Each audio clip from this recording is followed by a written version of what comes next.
¿Es el nuevo primer ministro de Reino Unido, Andy Burnham, una bomba de relojería para los mercados financieros? Veámoslo.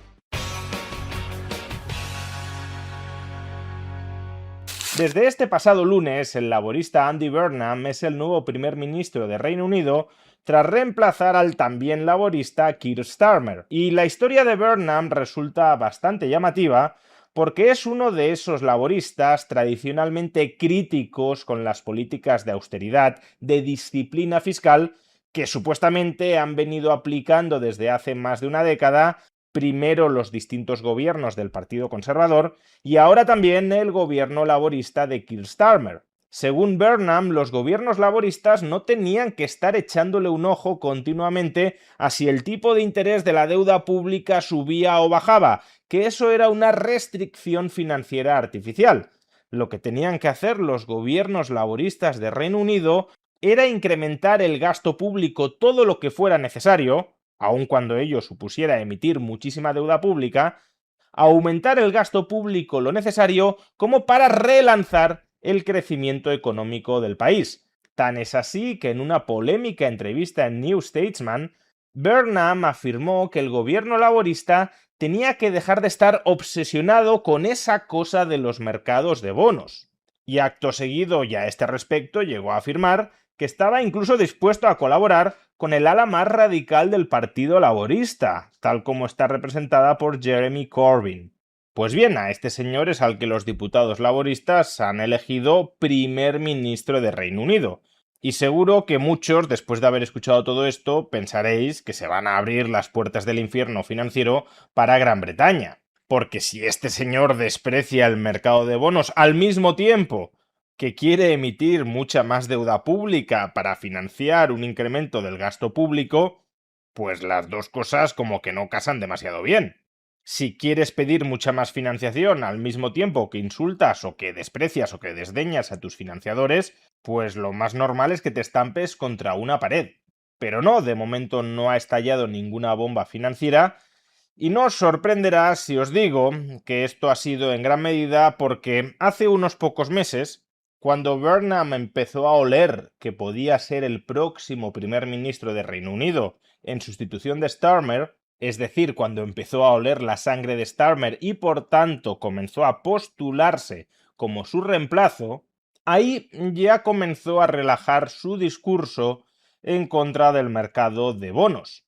Ya empezó a desdecirse hasta el punto de que esta semana, cuando ha asumido el cargo de primer ministro, ha reiterado su compromiso con la disciplina fiscal y se ha comprometido a someterse a las reglas fiscales que redactó la ministra de Economía de Starmer, Rachel Reeves. Es decir, se comprometió a respetar las mismas reglas fiscales que él, que Burnham, hace un año desdeñaba por cuanto constituían un sometimiento caprichoso y arbitrario del gobierno laborista al mercado de deuda pública. Al final, por muy gallito que se ponga un primer ministro laborista contra el mercado de bonos, ese mercado de bonos puede terminar tumbándolo. Y no porque haya una conspiración bien engrasada y coordinada entre los distintos acreedores del Tesoro británico por la que quieran tumbar a un gobierno de progreso como este. No, recordad que el último gobierno al que tumbaron esos acreedores británicos fue el de la conservadora, algunos decían ultraliberal y superfavorable a los mercados, Liz Truss. ¿Y por qué la tumbaron? No porque haya de nuevo una conspiración ideológica de ningún tipo en contra de un gobierno laborista o conservador. No, si el gobierno abandona la disciplina fiscal, es decir, la predisposición y la capacidad de amortizar a largo plazo sus obligaciones de deuda pública, pues entonces los acreedores, los financiadores de Reino Unido, se espantan, huyen, venden los títulos de deuda pública y el coste de financiarse se dispara. No tiene nada que ver con una conspiración ideológica contra nadie. Tiene que ver con si vas a pagar o no vas a pagar. Y si das a entender que no vas a querer o poder pagar, pues entonces afronta las consecuencias de quedarte sin financiación. Y por eso todos terminan pasando por el aro. Porque saben que las consecuencias de quedarse sin financiación, o de que ésta se les encarezca mucho, son suficientemente graves como para llevarse a su gobierno por delante, sea ese gobierno el que sea, tenga ese gobierno el signo ideológico que tenga. Y sí, ya sé que aquí es donde entran los defensores de la teoría monetaria moderna e insisten en que un gobierno que tenga soberanía monetaria, es decir, que pueda crear su propia divisa, nunca puede quedarse sin financiación, que no necesita los mercados de bonos para obtener esa financiación y que por tanto todo constituye una artificial restricción institucional que maniata sin ningún buen motivo la capacidad de los gobiernos para gastar tanto como necesite la sociedad. Bobadas. Como ya he explicado muchísimas veces, la teoría monetaria moderna confunde la financiación nominal, es decir, cuántas libras recibe el gobierno británico para gastar, con la financiación real, es decir, cuánto poder adquisitivo en libras recibe el gobierno británico para gastar. Claro que si el gobierno británico se carga la independencia del Banco de Inglaterra y toma el control de la creación de libras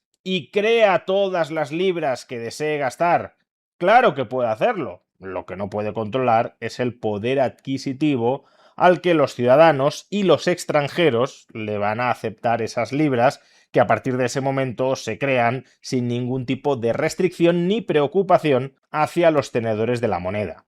De la misma manera que si espantas a los inversores en bonos, estos huyen despavoridos y te hunden su precio, es decir, te disparan el tipo de interés, de la misma manera si espantas a los inversores, a los tenedores en moneda, estos huyen despavoridos de la misma y te hunden su valor, es decir, te generan inflación. Por eso, porque así son las cosas, incluso personajes como Burnham terminan pasando por el aro. No porque estén sometidos a la ideología de que tienen que mostrarse serviles con el mercado de bonos, y hemos visto que Burnham decía justo lo opuesto, sino porque a la hora de la verdad saben que no les queda otro remedio mientras sigan necesitando financiación de ese mercado de bonos. Lo cual no quita, por cierto, que los inversores en bonos vayan a estar vigilando cualquier movimiento extraño que haga Burnham. Porque de la misma manera que Burnham sabe que no puede prescindir del mercado de bonos, los inversores en bonos también saben que Burnham no es demasiado de fiar y que a la primera que pueda se la va a intentar colar.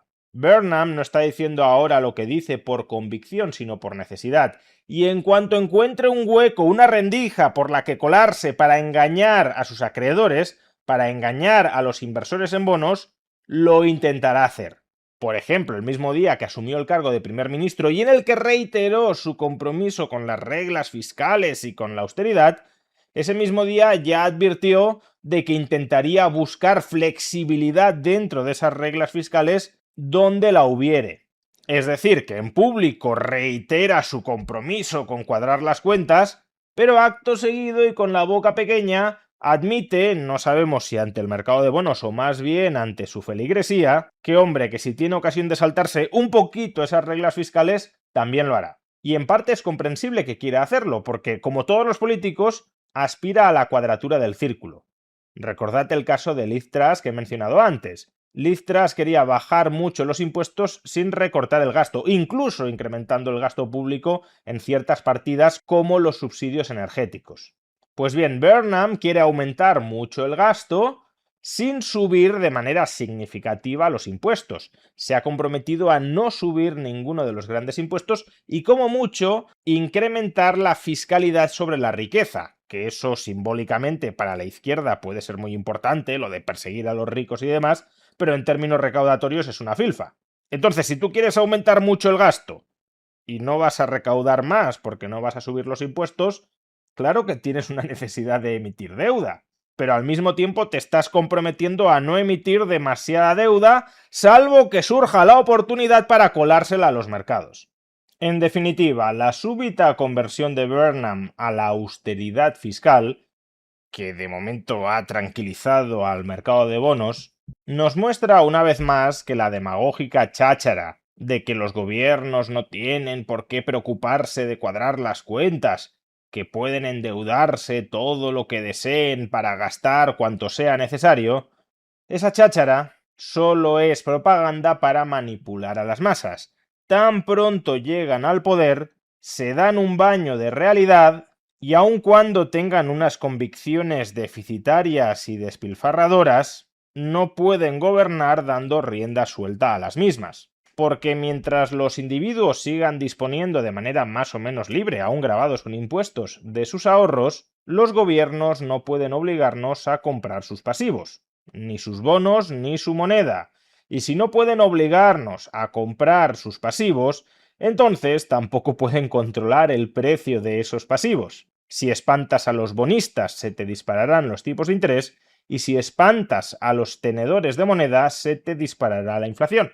Y eso, en un entorno político tan frágil como Reino Unido, significa que te pueden cortar como a Liz Truss la cabeza en muy pocas semanas.